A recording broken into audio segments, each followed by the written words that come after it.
नमस्कार, मैं विष्णु अग्रवाल आप सभी का स्वागत करता हूं। आप देख रहे हैं daily India times digital news channel. आज हम एक ऐसे दौर में जी रहे हैं जहां रिश्तों को अपनी पहचान को कायम रखने के लिए एक तरह से परिवार के स्तर पर, समाज के स्तर पर काफी बड़ा युद्ध लड़ना पड़ रहा है। अभी हमने हाल ही में देखा था कि किस तरह से जो रिश्ते होते हैं उसमें किस तरह का एक खूनी वारदात भारत में होने लगी है और ऐसी कई घटनाएं सामने आई हैं जिसमें हमने अभी हाल ही में देखा कि एक सिया नाम की महिला ने अपने होने वाले पति को एक बड़ी चट्टान से नीचे धक्का देकर उनकी जान ले ली। और ऐसी कई घटनाएं होने लगी हैं जहां स्त्री के द्वारा पुरुष की हत्या की जा रही है और पुरुष के द्वारा स्त्री की हत्या हो रही है। यहाँ हस्बैंड वाइफ के मैटर भी है, लव अफेयर भी है, भाई बहन के मैटर भी है और माता पिता के भी मैटर है जहाँ रिश्तों को बुरी तरह से कुचला जा रहा है। आज हम आपकी मुलाकात एक खास मेहमान से कराने जा रहे हैं जिनका नाम है उषा सैनानी। उषा सैनानी उदयपुर से आती है, एस्ट्रोलॉजिस्ट है और उनको जाना जाता है रिश्तों की बाजीगरी के लिए। हमने देखा है कि रिश्तों से रिलेटेड जो उनके विचार हैं, जो उनके सुझाव हैं, वो खास अहमियत रखते हैं। नमस्कार मैम, आपका स्वागत है। नमस्कार सर, थैंक यू। जी मैम, सबसे पहले आप अपने एक्सपीरियंस और स्पेशलाइजेशन के लिए बताइए मैम। सर, एस्ट्रोलॉजी में मैं आई थी 2024 में। उसका रीजन ये था कि मेरी लाइफ में काफी उठापटक चल रही थी। मैं अपने पर्सनल रीजंस की वजह से आई थी क्योंकि मुझे लगा मैं अपनी लाइफ को थोड़ा कैसे बेहतर बना सकती हूँ। तब मैंने ये रियलाइज नहीं किया था कि मेरी दशा बदल रही थी, एक दशा से मैं दूसरी दशा में जा रही थी। तो ये होता है कि जब आपकी दशा बदलती है तो 9-10 महीने तक आपका जीवन काफी उठापटक में चलता है। तो वो मेरे साथ हो रहा था जो मैं समझ नहीं पा रही थी। अब जो as a personal journey start हुई वो मेरा एक तरह से इंटरेस्ट उसमें डेवलप होता गया। It became my passion. और फिर वही कहते हैं ना, जिस चीज को आप रोज टाइम दे रहे हैं 1 घंटा 2 घंटा, तो आप उसमें आगे निकल ही जाते हैं। तो लगभग 10 महीने पहले मुझे ऐसे लगा कि मुझे अपना एक चैनल स्टार्ट करना चाहिए, पर मैं उस पर इतना एक्टिव थी नहीं। लेकिन 3-4 महीने से मैं ज्यादा एक्टिव हुई क्योंकि मेरी बहुत सारी रील्स वायरल हो गई थी और मुझे लगा कि लोग मेरे कंटेंट से खुद को रिलेट कर पा रहे हैं और मैंने लोगों के पेन पॉइंट्स को टच किया है। और सर, आपने भी शायद मेरी उन रील्स को देखकर ही मुझे कॉल किया था। मैम, क्या लगता है आपको, क्योंकि एस्ट्रोलॉजी वर्तमान समय में एक ऐसा विषय है, एक ऐसा सॉल्यूशन है जिसकी तरफ लोग पहले से ज्यादा लोग जुड़े हैं एस्ट्रोलॉजी से, हमने देखा है। तो क्या लगता है आपको कि एस्ट्रोलॉजी किस तरह हमारे जीवन को प्रभावित करता है? सर, एस्ट्रोलॉजी इस तरह से करता है कि आपको लाइफ का थीम पता चलता है। एक इंसान की लाइफ का थीम क्या है, जो उसका वो पहले घर में लेके बैठा है 90% तो वो वही है। उसको क्या पसंद है क्या नापसंद है वो पहले घर से ही पता चल जाता है। तो एक तरह से जब वो रिलेशनशिप में आता है या जीवन का कोई भी डिसीजन लेता है तो वो उस बेस पर लेता है। जैसे जब दशा, जो भी महादशा चल रही है वो आपकी लाइफ का थीम बताती है। जो भी अंतरदशा चल रही है वो एक्चुअली आपके अंतर मन में क्या चल रहा है वो बताती है। तो इस तरह से काफी सारी चीजें एक चार्ट देखकर एक इंसान के माइंड के बारे में, उसकी लाइफ के बारे में आप बहुत कुछ जान सकते हैं। मैम, रिश्तों के बनने बिगड़ने में आपके अनुसार, क्योंकि हमने देखा है कि आप रिश्तों से रिलेटेड आपके जो विचार है वो सबसे अलग है, तो क्या लगता है आपको रिश्तों के बनने बिगड़ने में एस्ट्रोलॉजी कितनी भूमिका निभाता है? सर, एस्ट्रोलॉजी तो काफी भूमिका निभाती है। और जैसे रिश्ता टूट रहा है तो क्यों टूट रहा है? एक इंसान है, राहु बेस्ड इंसान है और उसे ये है कि बस जो मेरा स्पाउस है मेरी ही तारीफ करता रहे, ठीक है। मार्स बेस्ड इंसान है, मार्स है उसके साथ में घर में, तो अग्रेशन तो सर आएगा ही आएगा। वायलेंस भी आ सकती है शादी में, ऑल्दो ये सारी चीजें 42 की एज के बाद कम होती है, पर इतना जब पेशेंस हो, पहले वाला पेशेंस तो सर अभी बचा नहीं है। तो रिश्तों के टूटने का कारण तो मैं यही मानती हूँ। मैम, आजकल हम देखते हैं काफी जल्दी, पहले तो भी काफी जो हस्बैंड वाइफ थे वो काफी स्ट्रगल करते थे, सहन करते थे परिवार के लिए, परिवार बना रहे, लास्ट सीमा तक जाके सहन करते थे। लेकिन अभी वर्तमान में हम देखते हैं कि रिश्ते बहुत जल्दी टूट जाते हैं, तलाक की दहलीज तक पहुंच जाते हैं। क्या ज्योतिषीय कारण, क्या बड़ा कारण नजर आता है? सर ज्योतिषीय कारण तो पहले भी थे, लेकिन अभी ये सारी चीजें इतनी प्रोमिनेंट है क्योंकि लोगों का पेशेंस लेवल नहीं रहा है। पेशेंस लेवल बहुत कम हो गया है। पहले अगर शादी टूटती थी तो वो समाज में एक तरह से इंसान वर्जित माना जाता था कि अरे एक लड़की की शादी टूट गई, उसका डिवोर्स हो गया है, तो भाई एक तरह से उसका बस ये होता था वो घर के कोने में पड़ी रहती थी। अब तो if you are without a child, अगर किसी लड़की की शादी टूटती है और उसका बच्चा नहीं है तो she is as good as first timer. तो किसी को कोई फर्क पड़ नहीं रहा और कहीं ना कहीं माँ बाप भी इस चीज को सपोर्ट कर रहे हैं कि ठीक है बेटा तेरे को प्रॉब्लम है, तू छोड़ के आ जा। और पहले तो सर आपको पता है तेरी डोली यहाँ से गई, अब वहां से तेरी अर्थी आनी चाहिए। तो सर फर्क तो है, लोगों के माइंडसेट में फर्क है। और सर ये रीजन है कि मैं रिलेशनशिप को एस्ट्रोलॉजी से जोड़ती हूँ, क्योंकि आप एक चीज को ना सेग्रीगेट करके नहीं देख सकते कि जी एस्ट्रोलॉजी सिर्फ एस्ट्रोलॉजी है, साइकोलॉजी सिर्फ साइकोलॉजी है, ऐसा नहीं होता सर। मैम कोई भी लड़का हो लड़की हो, जब कभी किसी के रिश्ते की बात होती है, खासकर मैरिज को लेकर, तो माता पिता का जो पहला डायरेक्शन होता है वो एक एस्ट्रोलॉजर की तरफ होता है। पहला कदम वो एक एस्ट्रोलॉजर की तरफ बढ़ाते हैं, जानना चाहते हैं गुण मिलान के जरिए, दूसरी चीजों के जरिए। क्या लगता है मैम कि जो गुण मिलान का क्या असर एक वैवाहिक स्तर पर आता है? आप थोड़ा इसके बारे में विस्तार से बताइए कि कुंडली गुण मिलान क्या ये सर्टिफाइड कर सकते हैं कि ये मैरिज सक्सेस रहेगी? नहीं सर, नहीं कर सकते। अगर आपके 36 में से 36 गुण मिल जाए ना, तब भी नहीं कर सकते। कुछ लोग कहते हैं 24 मिल गए, 23 मिल गए, ऐसा कुछ नहीं है सर, क्योंकि बहुत सारी चीजें देखनी पड़ती है। लोगों का माइंडसेट अलग हो गया है। पहले ये था कि शादी की तो बच्चा तो करना ही करना है। अब बहुत सारे जो कपल्स हैं वो डिंग की फिलॉसफी पे चल रहे हैं, डबल इनकम नो किड्स। नाड़ी दोष को सबसे बड़ा दोष माना जाता था उस समय, और सबसे ज्यादा 8 पॉइंट्स उसके हैं। पर अब इतना कुछ इम्पोर्टेंट तो रहा नहीं है ये सब। अगर पहले ही क्लियर है कि जी हमें बच्चा करना ही नहीं है, तो इन सब चीजों को तो आप ओवरलुक कर सकते हैं। और सर अभी प्रेजेंटली जो सीन है, ठीक है आपने कुंडली मिला ली, but that is something very basic. अभी तो सर प्री मैरिटल कंसल्टेशन बहुत ज्यादा जरूरी है। लड़की के सामने बहुत सारी चीजें क्लियर होनी चाहिए और लड़के के भी सामने। आपने काफी महत्वपूर्ण बात बोली मैम। मैं इसी सवाल को आगे बढ़ाऊंगा कि जैसे कई बार देखा जाता है कि 28 गुण मिल गए, 36 गुण मिल गए, पेरेंट्स जो है वो सेटिस्फाई हो जाते हैं। लेकिन मैम काफी एक पौराणिक काफी उदाहरण है, चाहे हम उसमें भगवान राम और सीता माता का भी उदाहरण देख सकते हैं, जिनके संपूर्ण गुण थे लेकिन जीवन काफी बड़े स्ट्रगल से गुजरा था।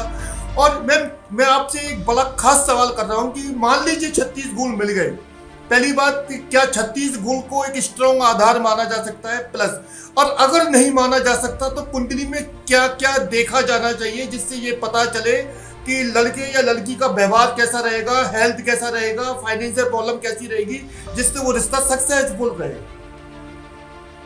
हाँ सर, देखिए 36 में से 36 तो बिल्कुल ही मैं नहीं कह सकती हूँ, क्योंकि अगर देखिए आपके मिल गए 36 में से 36 किसी से मिल गए, पहले घर में वो इंसान राहु लेके बैठा है, पुरुष है, ठीक है। अब ऐसा पुरुष सिर्फ ये चाहेगा कि मेरी तारीफ होती रहे, सब बस घर में मेरा ही जलवा हो, सब मेरा ही सुने। और सर आज के टाइम में तो ये पॉसिबल है नहीं। और सर कुछ भी कहिए, लड़कियों को अपनी तारीफ सुनना तो पसंद आता ही है। अब एक मतलब पत्नी कब तक सिर्फ अपने पति की तारीफ करती रहेगी सर, उसको भी तो थोड़ा वैलिडेशन चाहिए। तो इन चीजों पे, और सर फर्स्ट हाउस में राहु है, एस्पेक्टेड बाय मार्स हो जाता है वो, तो फिर सर वहाँ नार्सिसिज्म आ जाता है। और नार्सिसिज्म पे तो आप देखिए सब जगह आजकल इतने वीडियोस हैं, उसी की वजह से इतनी शादियां टूट रही हैं। चाहे हमारे लॉ ने उसे रिकग्नाइज नहीं किया है as a basis of divorce, but sir ये एक बहुत प्रोमिनेंट चीज है। और सर हाँ,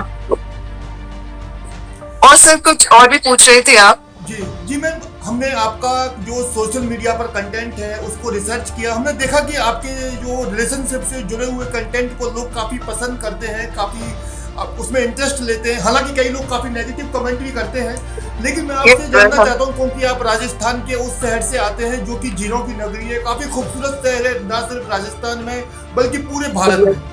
तो आपके पास में जो रिश्तों से जुड़ी हुई किन समस्याओं को लेकर लोग आते हैं? और अभी मैं बताऊं तो रिसेंटली जो मेरे पास ज्यादा आ रहे हैं वो है जिनकी लेट मैरिज है, एक तरह से दे हैव क्रॉस 35, वो अपने लेट 30s में, 40s, मिड 40s में है और वो अपनी शादी के बारे में जानना चाहते हैं। तो प्रॉब्लम तो सर ये होती है कि इस एज तक आते आते दिमाग और बुद्धि आपकी इतनी जड़ बुद्धि जैसा हो जाता है कि आप किसी भी तरह के बदलाव के लिए तैयार नहीं है, और शादी एक बहुत बड़ा एडजस्टमेंट है सर।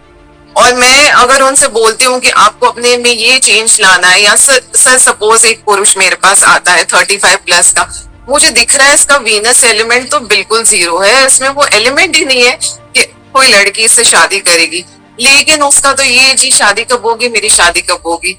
अगर उनसे मैं ये बोलती हूँ उनका सेकेंड हाउस अफ्लिक्टेड है, फोर्थ हाउस अफ्लिक्टेड है, मैं कहती हूँ भाई घर से थोड़ा दूर चले जाओ, घर में रह रहे हो 40 साल में, बिजनेस का जॉब का कुछ अता पता नहीं है, बस शादी कब होगी, शादी कब होगी। तो सर ऐसे तो कोई भी पिता यहाँ ऐसा नहीं बैठा है कि बस बेटी का हाथ ऐसे इंसान के हाथ में थमा देगा। या कुछ लड़कियां होती हैं लेट एज में, वो अपने जॉब से बहुत फ्रस्ट्रेटेड हो चुकी हैं, बॉस से बहुत परेशान, अब उनकी हमारी तो शादी कब होगी, शादी कब होगी। तो सर वो जॉब से यहाँ तो उन्हें निकलना पड़ेगा, एक ब्रेक लेना पड़ेगा, और उन्हें भी थोड़ा अपना वीनस एलिमेंट जगाना पड़ेगा। एक लड़के के पास आप जाते हो, शादी का अगर रिश्ता आपका उस लड़के के पास जाता है तो उसे भी तो दिखे कि वो कुछ, हाँ, कोई ऐसा इंसान अपने जीवन में ला रहा है कि उसके जीवन में पॉजिटिविटी आए।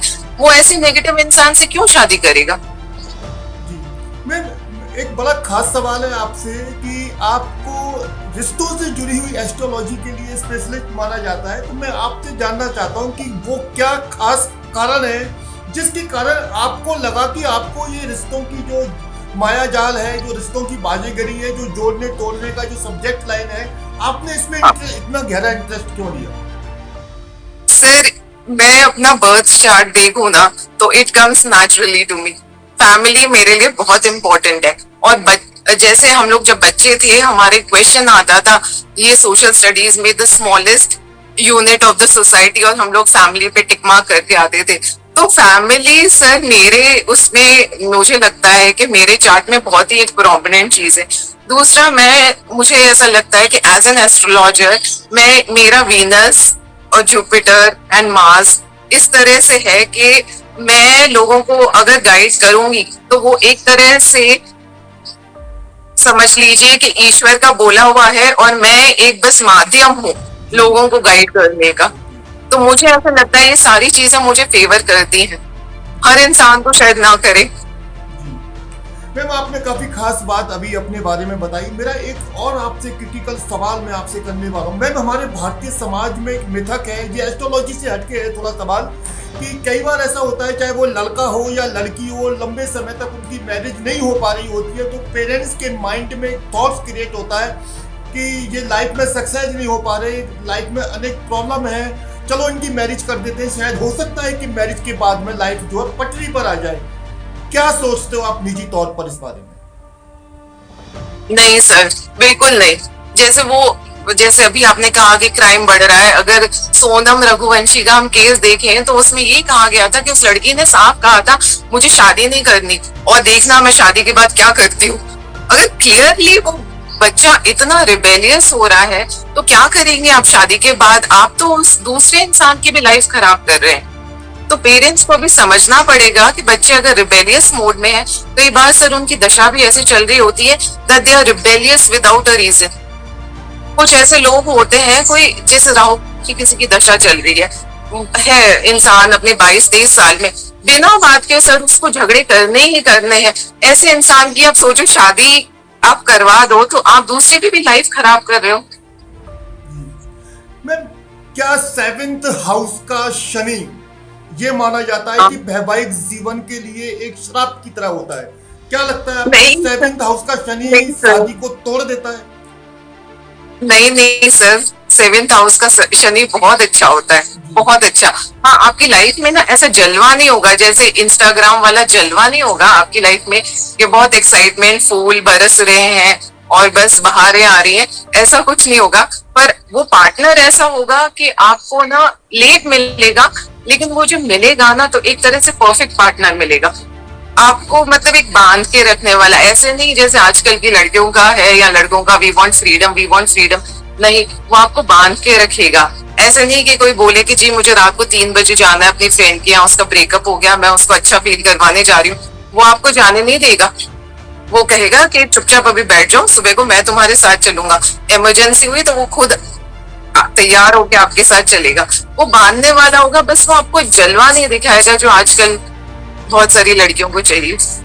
मैम, सेवेंथ हाउस को मैरिज का हेडक्वार्टर माना जाता है, तो अगर हाँ मान जी। लीजिए एज ए एग्जाम्पल कि अगर सेवेंथ हाउस में दो या दो से ज्यादा ग्रह एक साथ आके बैठ जाते हैं, 4 ग्रह आके बैठ जाते हैं, हाँ तो जी। कई हाँ। रूढ़िवादी जो एस्ट्रोलॉजर हैं, हम किसी का नाम नहीं ले रहे, अनेक एस्ट्रोलॉजरों का ये दावा है कि अगर सेवेंथ हाउस में ज्यादा ग्रह आ जाते हैं तो उतनी ही हाँ। मैरिज का योग जो है व्यक्ति की लाइफ में हो सकता है। ये दावा कितना सही है, क्या कहेंगे आप? सर, जिस भी घर में, नॉट जस्ट सेवेंथ हाउस, जिस भी घर में ज्यादा प्लैनेट्स होंगे ना, आपकी लाइफ का फोकस वही होगा। आप ज्यादा से ज्यादा उसी चीज पे ध्यान दोगे। शादी शादी शादी, मतलब ये हाल होगा आपकी, अगर सेवेंथ हाउस में बहुत प्लैनेट्स है, स्कूल डेज से आपके दिमाग में होगा मुझे तो शादी करनी है, मेरी बीवी जो होगी वो ऐसी होगी, या मेरा पति जो होगा वो ऐसा होगा। तो इस तरह से सर होता है। बाकी ऐसा कुछ नहीं कि ज्यादा प्लैनेट्स है तो बहुत अच्छा, आप सर राहु मून लेकर बैठे हैं तो कहाँ से सर बहुत अच्छा। मैम, या क्या केतु है। ये जो ज्योतिषीय उपाय होते हैं, चाहे मंत्र है, कोई टोना टोटका है या कोई अनुष्ठान है, क्या ज्योतिषीय उपायों से, धार्मिक उपायों से बिगड़े हुए रिश्तों को, टूटे हुए रिश्तों को जोड़ा जा सकता है, बचाया जा सकता है? सर ऐसे तो आपको कुछ तो, अब देखिए एस्ट्रोलॉजी एक डायरेक्शन देने के लिए है। एस्ट्रोलॉजर का काम ये होता है वो आपको बता दे कि जी ये आपकी आदत है, ये आप करते हैं। मून 7th हाउस में लेके बैठे हैं ना, तो आपका दिल तो बहुत बार धड़केगा सर, बहुत सारे लोगों को देख के धड़केगा, हर बार आप एक अफेयर करना चाहेंगे। केतु 7th हाउस में लेके बैठे हैं तो आप अपने स्पाउस को तो सर कुछ समझेंगे ही नहीं। तो यहाँ पे बताना ये एस्ट्रोलॉजर का काम है सर, मुझे ऐसा लगता है ये उनकी सोशल ड्यूटी भी है, बताना कि भाई अपने स्पाउस को भी कुछ समझो। अगर तुम, क्योंकि फर्स्ट हाउस राहु है तो 7th हाउस केतु, इतना ही खुद पे ध्यान देते रहोगे ना, तो ये जो इतना लाइफ में जलवा चल रहा है ना, वो सब तुम्हारा स्पाउस की वजह से है। वो नहीं तो तुम्हारी लाइफ का बेस ही हिल जाने वाला है। सेवेंथ हाउस काफी कॉम्प्लिकेटेड होता है, चाहे वो लड़का हो वो लड़की हो, इट मीन हस्बैंड वाइफ हो। अगर सेवेंथ हाउस में गुरु या शुक्र का कुछ तालमेल होता है तो क्या पोजीशन क्रिएट होती है? सर बहुत अच्छा होता है, ये प्लैनेट्स यहाँ पे बहुत अच्छा काम करते हैं क्योंकि ये फीमेल प्लैनेट्स हैं, और फीमेल्स को तो सर हमेशा से ये माना जाता था, अभी के कुछ एपिसोड सब हटा दें तो ये माना जाता था कि इनका काम है रिश्तों को, घर को संभालना। तो जुपिटर और वीनस एक तरह से घर को सिर्फ संभालने वाले होते हैं। अगर इनका स्पाउस इन्हें कुछ गलत भी बोलता है ना, तो ये होता है कि चल ठीक है जाने दे, मूव ऑन। और सर शादी में तो ये मूव ऑन वाला जो बिहेवियर है, जो एटीट्यूड है, ये बहुत जरूरी है।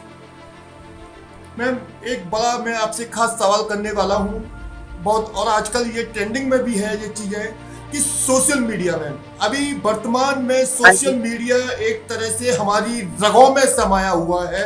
चाहे बच्चा हो, बूढ़ा हो, कपल हो, किसी भी एज का व्यक्ति हो, वो इंस्टाग्राम फेसबुक के शिकंजे से फ्री नहीं है। मैं एक साइंटिफिक रिपोर्ट है, मतलब कि कुछ एक बड़ी सोसाइटी की, एक लंदन से जारी एक इंस्टीट्यूशन की रिपोर्ट है, उसमें ये दावा है कि जो सोशल मीडिया है ये कपल के रिश्तों को तोड़ने की, टूटने की वजह बन रहा है। सर काफी हद तक ये सही है।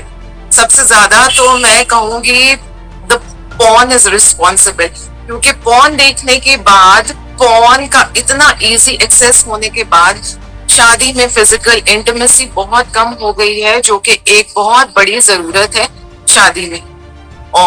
और एक ये नहीं होता है कि बस परफेक्ट कपल की बात, एज अ परफेक्ट कपल लड़का तो जी ऐसा होना चाहिए, आपको रोजेस ला के दे, आपको घुमाने ले जाए, आपके दिल को समझे, अब सर कितना कोई आपके दिल को समझेगा, आजकल जॉब पे इतना इंसान पिसकर आता है, फिर वो घर आए फिर आपके दिल को समझे।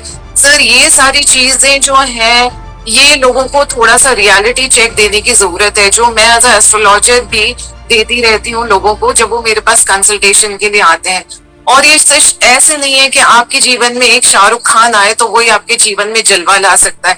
कभी कभी मैं सर कहती हूँ कि एक अमोल पालेकर जैसा बंदा भी आपकी लाइफ को एक बहुत हसीन तरीके से निकाल सकता है।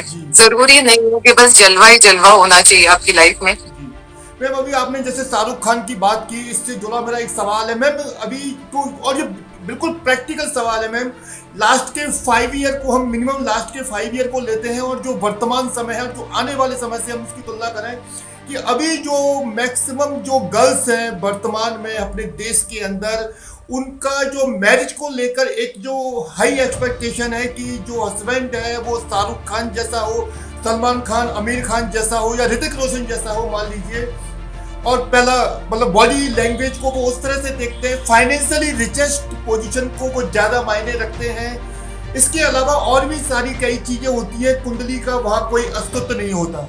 मैं क्या ऐसे रिश्ते, इस सोच से बनाए रिश्ते, इस पसंद के साथ बनाए गए रिश्ते, कितना दम होता है इनमें? क्या ये आगे जाके सरवाइव कर पाते हैं लाइफ में इस तरह की सोच के साथ?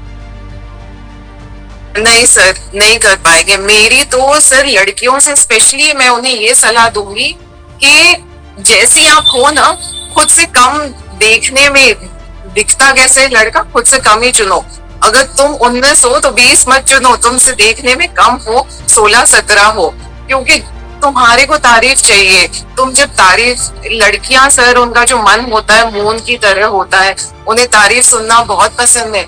लड़का हीरो होगा, वो कहाँ से आपकी तारीफ करेगा? शादी में सर ये चीजें बहुत जरूरी होती है। बस लगता है हीरो, अब सर जिन हीरो की आपने बात की सर, आप उनकी भी शादियों की हाल देख लीजिए। मैम एक और मेरा सवाल आपसे कि राहु की बात मैम जो सोशल मीडिया पर जो मैक्सिमम जो एस्ट्रोलॉजर हैं, मैक्सिमम एस्ट्रोलॉजर, चाहे वो वैदिक एस्ट्रोलॉजर हैं, टैरोट रीडर हैं, न्यूमरोलॉजिस्ट हैं, आकाशिक रीडर हैं, कोई भी हैं, मैम उन सभी ने सोशल मीडिया पर राहु पर हमला बोल रखा है कि राहु ही है एक ऐसा प्लेनेट जो पूरी मैरिज लाइफ को बर्बाद कर देता है, डिवोर्स करा देता है, पति पत्नी के बीच मर्डर का कारण बनता है। क्या राहु इतना बड़ा ब्लेन है मैम, अदर का कोई रोल नहीं?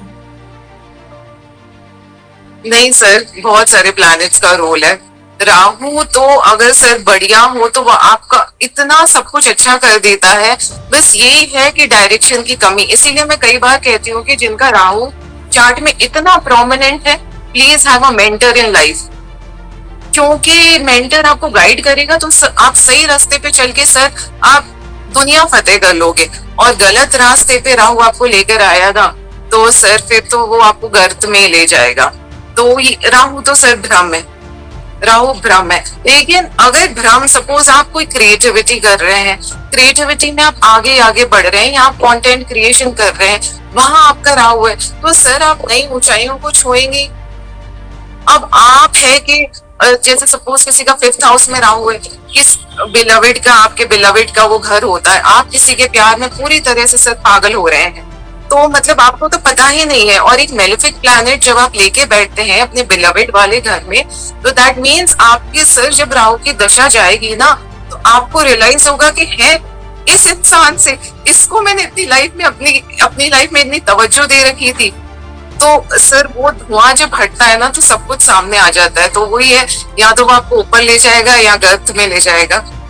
मैम रिश्ते वर्तमान में अभी हम पिछले 4 या 5 साल की बात कर रहे हैं, खून खराबे के दौर से गुजरे। लड़कियों ने या जो न्यू मैरिड जो वाइफ, हम स्पेशली हम वाइफ की बात कर रहे हैं, जैसे उन्होंने ये ठान लिया है कि अगर उनकी चॉइस पूरी नहीं होती है, उनकी एक्सपेक्टेशन पूरी नहीं होती तो हस्बैंड का मर्डर कर दो, धक्का दे दो, कहीं से ट्रेन के नीचे ला दो, सांप से कटवा दो, कोई भी तरीके से मर्डर कर दो। और ऐसे ऐसे भयानक तरीके से मर्डर किया जा रहा है जिसको हम शब्दों में व्याख्यात नहीं कर सकते। सबसे बड़ा उदाहरण अभी सिया और केतन केस का है, उससे पहले सोनम का केस सामने आया था जो पूरे देश में वायरल रहा था। ऐसे अनेक केस हैं, ऐसी अनेक हिस्ट्रियां हैं, ऐसे जो क्रिमिनल हिस्ट्री है जो अभी सामने है। मैम ये क्या हो, अचानक से क्या एस्ट्रोलॉजी में कोई बड़ा तूफान आ गया, लोगों की कुंडलियों में बड़ा तूफान आ गया, जो कोई भारत में देश की ग्रह दोष दशा देश की नेगेटिव हो गई, जो वाइफ के द्वारा हस्बैंड के भयानक मर्डर किए जा रहे हैं? सर मैं तो क्या बोलूं कि मुझे लगता है कि लोगों को मर्डर करना आसान लग रहा है और घर पे अपने माता पिता को ये बता दें कि मुझे इससे शादी नहीं करनी, वो ज्यादा मुश्किल लग रहा है। मतलब इसे ही तो सर मैं कहती हूँ ये घोर कलयुग का समय है। और ये बहुत जल्दी एज में, जैसे अभी जो रिसेंट केस हुआ सिया गोयल का, she was very young sir, 19 years of age. ये एज बिल्कुल सही नहीं है सर आज के टाइम में शादी के लिए। टाइम्स हैव चेंज, देश काल पात्र के हिसाब से चीजें बदलनी चाहिए। जैसे मैंने उनके पिता का एक इंटरव्यू देखा तो उनका ये कहना था कि हमारे पिताजी कहते थे कि लड़की की शादी तो जल्दी कर देनी चाहिए। अरे उस टाइम में ठीक था, लड़कियां ज्यादा पढ़ती नहीं थी, ज्यादा ऐसे स्कूल्स में एक्सपोजर नहीं। आज के टाइम में सर अगर कोई मदर फादर अपने बच्चों से जो स्कूल कॉलेज में है उनसे बातचीत करते हैं, उनसे टच में है, तो आप सोच नहीं सकते कि स्कूल्स कॉलेजेस में किस तरह का माहौल है। और आप एक लड़की बस स्कूल से जो निकल के आई है, कोई first year second year college में, आप बिना कुछ सोचे समझे उनकी शादी कर देते हैं। और उसके बाद मतलब मैं कहती हूँ कि इंसान थोड़ा तो घर से बाहर निकले, थोड़े तो उसके जूते घिसे, देखे तो सही वो कैसे उसका जॉब पे एक्सप्लॉयटेशन होता है, ताकि उसको जब शादी के बाद कुछ अच्छा मिले तो वो उसकी कद्र करे। लव अफेयर चल रहा है, बॉयफ्रेंड ने बोला चलो उसको मार देते हैं, चल पड़े मारते हैं, मतलब खुद की समझ कहाँ। It is like emotional immaturity. कितनी इमेच्योर होगी वो इंसान। और सर देखिए जब वो जेल में भी गई तो उनको कुछ थोड़े दिन तक तो रियलाइज ही नहीं हो रहा था, हाँ व्हाट्स द बिग डील, हाँ कर दिया तो मैंने कुछ गलत थोड़ी ना किया। तो ऐसी सोच के साथ जो है उनकी जल्दी जल्दी भाग के शादी करवाना, I don't think sir that is right. लेकिन मैम ये एक पहलू है, दूसरा पहलू ये भी है कि एक दो बड़ी घटनाएं हमारे देश में भी ऐसी भी घटित हुई। एक जो नोएडा की थी, एक भोपाल की थी, जहां दो लड़कियों को ससुराल वालों ने बुरी तरह से जला दिया, उनका बहुत ही घिनौने तरीके से मर्डर किया। बाद में उनका दहेज एंगल भी सामने आया। प्रियंका की हम बात कर रहे हैं, ट्यूशा की हम बात कर रहे हैं, कम उम्र की लड़कियां थी, समय से पहले मार दिया गया उनको। मैम क्या कुंडलियों से ये पता नहीं चल पाता कि इस लड़की की दहेज के कारण इसका मर्डर हो जाए? सर कुंडली मुझे तो नहीं लगता कि जिस तरह की वो फैमिली थी कुछ कुंडली मिलान भी हुआ होगा। जैसे वो गिरी बालाजी चौहान का जो केस है, मुझे तो नहीं लगता कि उन्होंने ऐसा कुछ किया होगा। बट सर जहाँ पे आप देखते हैं कि मदर बहुत ज्यादा प्रोमिनेंट है इन घरों में, प्लीज मैं कहती हूँ उस घर से दूर रहेगी। इसीलिए यहाँ पे प्री मैरिटल कंसल्टेशन बहुत जरूरी है सर। जब बात करते हैं ना पूरी फैमिली चुप करके बैठी है, सिर्फ घर की मदर ही मदर बोले जा रही है। आप थोड़ा सा आप सिर्फ कुंडली पे मत जाइए, प्री मैरिटल कंसल्टेशन प्लीज लीजिए, वो सबसे ज्यादा जरूरी है। और सर देखिए हमारा तो देश इट्स अ पेट्रियार्कल सोसाइटी। ये जो है कि गर्ल्स ने मर्डर की है सर, ये बहुत ही रेयर केसेस हैं। बेसिकली तो यही है कि हमारे देश में तो ससुराल वालों का ही बोलबाला है कि सर सुन के ट्विशा शर्मा का केस मुझे बहुत अजीब लगा था कि आज भी ये चल रहा है, क्योंकि जिनकी शादी 80s में हुई है 90s में हुई है, उन्होंने तो सास ससुर का पूरा शोषण सहा है कि क्या होता है, पर आज भी ये हो रहा है sir. It was very touching, it was very I opening for me. तो थोड़ा सा आप जब कंसल्टेशन देंगे आप देखेंगे कि बेटा तो कुछ बोल ही नहीं रहा है, मम्मी जी ये बोले जा रही है, तो आपको थोड़ा सा इन चीजों का ध्यान रखना है। इंडिया के टॉप मोस्ट एक एस्ट्रोलॉजर हैं, हम उनका नाम नहीं बता रहे हैं, लेकिन वो इंडिया में एक ब्रांडेड एस्ट्रोलॉजर के रूप में जाने जाते हैं। वो काफ़ी बड़ी बड़ी नेशनल इंटरनेशनल एस्ट्रोलॉजी के लिए जाने जाते हैं। उनका एक बड़ा दावा है मैम मैरिज को लेकर। उनका ये दावा है कि भारत में आफ्टर 2030 के बाद में ये मैरिज का जो प्रोसेस है ये ख़त्म हो जाएगा। बोले कि लड़के लड़कियाँ, बोले कोई गांव देहात की बात अलग है, लेकिन जो बड़े शहरों में ये प्रोसेस ही खत्म हो जाएगा, क्योंकि जो रिश्तों की जो मर्यादा है वो टूट चुकी है और आने वाले 3 से 4 सालों में बिल्कुल खत्म हो जाएगी। क्या वाकई में ऐसा हो सकता है?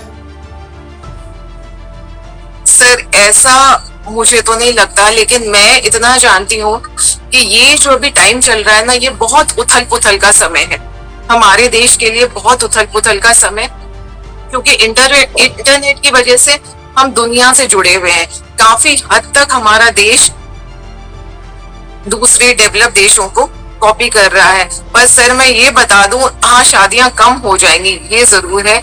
अगर उस टाइम तक किसी ने अपनी शादी चला ली ना, तो लोग उसको एक तरह से ऐसे देखेंगे कि अच्छा तुम्हारी शादी हो चुकी है और टिकी हुई है और तुम्हारे बच्चे भी हैं, मतलब वो एक प्राइड की चीज होगी। कम सर हो जाएगा डेफिनेटली, लेकिन ये है कि हमारे देश में जैसे पुरुषों को एक टाइम पे सिर्फ उन्हीं का एक साम्राज्य चलता था शादी के मार्केट में, वो नहीं रहेगा, दोनों इक्वल लेवल पे आ जाएंगे।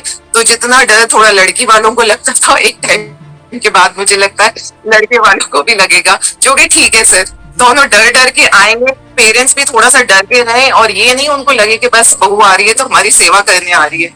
ये है कि शादी के बाद बेटे बहू को अलग घर में रहने देना है और उन्हें ज्यादा परेशान नहीं करना। कुछ सासों का सर ये होता है, नहीं नहीं हम तो अपनी बहू के साथ बहुत अच्छा रिश्ता रखेंगे, हमारी सास ने चाहे हमारे साथ खराब रखा। मैं कहती हूँ आप कोई रिश्ता मत रखो उसके साथ, उसे दूसरे घर में जाने दो, 1 साल तक तो अपने बहू बेटे को बिल्कुल परेशान मत करो। उन्हें एक दूसरे की जरूरत है, उन्हें एक दूसरे के साथ टाइम स्पेंड करने दो, आपकी उन्हें अभी कोई जरूरत नहीं है। मैम एक बड़ा ही बेहद खास सवाल है, लिव इन रिलेशनशिप कितनी पॉसिबिलिटीज नजर आती है जो वर्तमान में जिस तरह की रिश्तों की जो हालत है, जो तो आप इस पोजीशन में मैरिज से अलग हटके लिव इन रिलेशनशिप की जो परिपाटी है, जो रास्ता है, कितना पॉसिबिलिटी आप देखते हैं और क्या ये सही रास्ते पे जा सकता है? लिव इन रिलेशनशिप कि आप कह रहे हैं कि ये सही है या नहीं? जी। पर लिव इन रिलेशनशिप मेरे हिसाब से तो बिल्कुल सही नहीं है। जैसे यंगस्टर्स बिना सोचे समझे जाते हैं, क्योंकि मेरे पास भी कंसल्टेशन के लिए लोग आ रहे हैं, लॉयल्टी सर कुछ नहीं है, अटैची उठाई, इसको छोड़ा दूसरे के घर से अटैची उठाई, तीसरे के घर, अब आप क्या समझे? दिमाग में ये है कि हाँ, और फिर सर ऐसे इंसान को शादी में क्या इंटरेस्ट, प्लस बहुत नेगेटिविटी आती है सर। अगर आप पार्टनर पे पार्टनर चेंज करते जाते हैं ना, तो आप एक टाइम पे ऐसे क्योटिक सिचुएशन में होते हैं कि आपके दिमाग को पता ही नहीं चलता कि मेरा दिमाग जा कहाँ रहा है। फोकस आपके दिमाग, आप काम कर रहे हैं, आपका फोकस ही वहां नहीं रहता। आपको लगता है हाँ उससे मिला था, उसकी बातें अच्छी थी, उससे मिला था, उसके बाल अच्छे थे, उससे मिला था, उसके साथ मैंने बहुत फन टाइम्स किए, इसके साथ एडवेंचर किया। आपको समझ में नहीं आएगा, आप शादी नहीं कर पाओगे। हाँ लेट एज में मैं कहती हूँ कि आप 45-50 के हैं और ऐसी सिचुएशन है, तब सर कुछ इनहेरिटेंस के इशू आ सकते हैं, तो सामने वाले को भी इतना पसंद नहीं आएगा, बच्चों को भी थोड़ी दिक्कत होगी। लेट एज में मुझे लगता है कि हाँ ठीक है, अगर आपको लिव इन रिलेशनशिप करनी है, आपका दिमाग थोड़ा स्टेबल हो चुका है, then it is fine. Ma'am आप ऐसे कपल को क्या एडवाइस देंगे, क्या अपनी बेस्ट सुझाव देंगे जिनका रिश्ता क्राइम के दौर से गुजर रहा है और संभावना है कि वो हो सकता है कि फ्यूचर में एक दूसरे का मर्डर कर दें, लेकिन वो आपके इस पॉडकास्ट को देखें तो उनको आपका सुझाव इतना बेनिफिट लगे कि वो उनका जो क्राइम का रास्ता है वो बदल जाए? सर मैं एस्ट्रोलॉजर्स की सर क्रिमिनल्स कभी नहीं सुनते, वो बिल्कुल नहीं सुनने वाले। ये उनका ये है, एक इम्पल्सिव मोड में वो आ जाते हैं, जी करना है तो करना है, चाइंदा है तो चाइंदा है। दूसरे का नशा सर पे इतना चढ़ के बोल रहा है, या कुछ ऐसा है कि आपको फाइनेंशियल मॉनेटरी गेन होने वाला है सामने वाले को मारने की वजह से, या हो सकता है कंबाइंड मोटिव हो बहुत सारी चीजों का, तो वो तो सर वो करके ही रहेगा। जी। वो होता है ना जो आप करना चाहते हैं कि भगवान ऐसा माहौल कर देता है आपके आसपास कि वो तो आप सर करके ही छोड़ते हो। जी मैम, जब कोई भी रिश्ता टूटता है या बिगड़ता है या किसी गलत रास्ते पर जाता है तो देखते हैं उस परिवार में जो बच्चे हैं, 2 बच्चे हैं या 2 से ज्यादा बच्चे हैं, तो मैम कैसे संतुलित हो सकता है ऐसा परिवार? मतलब बच्चों पे आप ये कहना चाहते हैं कि क्या असर पड़ता है? नेगेटिव असर नहीं आए उनके लाइफ पर? सर बच्चों पे सबसे ज्यादा असर पड़ता है। मैं अब किसी को जानती हूँ और जैसे ही उसके पेरेंट्स का डिवोर्स हुआ, उसने स्कूल में जाके ऐसी हरकतें करनी शुरू कर दी। मतलब सुबह जाके वो अपना बैग फेंकता था क्लास में और फुटबॉल ग्राउंड में, क्लास में आए हर टीचर उस पे चिल्ला रहा है, हर टीचर। सर बच्चे पे तो बहुत बुरा असर पड़ता है। They get into addictions, anxiety हो जाती है उन्हें। उन्हें लगता है जो पेरेंट्स का डिवोर्स हुआ है वो उनकी वजह से हुआ है, शायद वो कुछ करके उनका रिश्ता बचा सकते थे। तो सर पेरेंट्स को थोड़ा सा समझना चाहिए कि जो लड़ाई झगड़े हैं ये बच्चों से दूर रखें। और एक तरह से अगर डिवोर्स हो गया है तो साथ में बैठ के उससे बात करें। एक रेगुलर मीटिंग घर वालों की होनी चाहिए सर। बड़ा बहुत फर्क पड़ता है सर बच्चों पे। बच्चे बिखर जाते हैं, माँ बाप ही उनकी दुनिया है। माँ से नर्चरिंग मिलती है, पापा से वो सुपर हीरो वाली फीलिंग आती है, तो बच्चा तो उसको लगता है कि मेरे तो 2 टुकड़े हो गए। मैम, परिवारों में प्रॉपर्टी को लेकर विवाद काफी तेजी से बढ़ रहा है और ये परिवार के बिखरने का भी एक कारण बनता है। तो आप एज ए एस्ट्रोलॉजिस्ट आप क्या एडवाइस करेंगे कि चाहे भाइयों में, माता पिता में या फैमिली में किसी भी तरह का प्रॉपर्टी विवाद है तो उसको कैसे मैनेज किया जाना चाहिए? सर एक तो रिश्तेदारों से ना आपको बना के रखनी चाहिए। जब कई बार वाइफ ऐसे नहीं होता कि चाचा से नहीं बनाना, ताऊ से नहीं बनाना। सर ये सब नहीं करना है। आगे जाके प्रॉपर्टी के डिस्प्यूट्स इनके साथ ही होते हैं।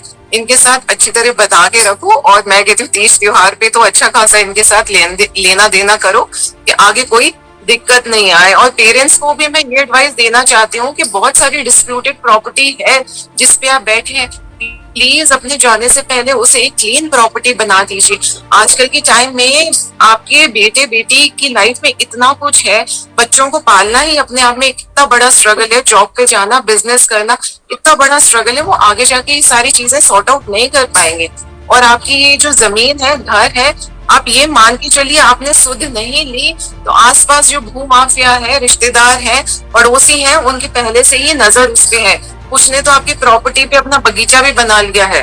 तो प्लीज उसकी थोड़ी सुध लीजिए, उसको क्लीन प्रॉपर्टी बनाइए, उसको बेचिए, जो भी आपको करना है कीजिए और एक उसकी जगह एक नई प्रॉपर्टी लीजिए।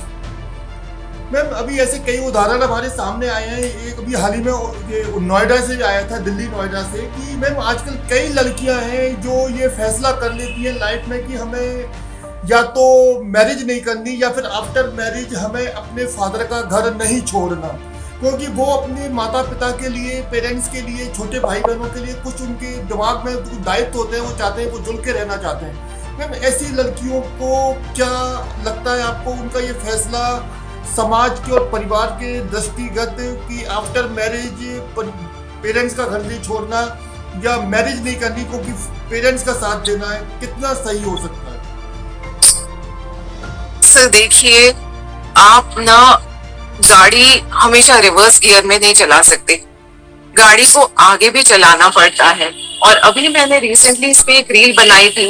मुझे पता था ये प्रॉब्लम है सोसाइटी में, पर इतनी बड़ी प्रॉब्लम है मुझे नहीं पता।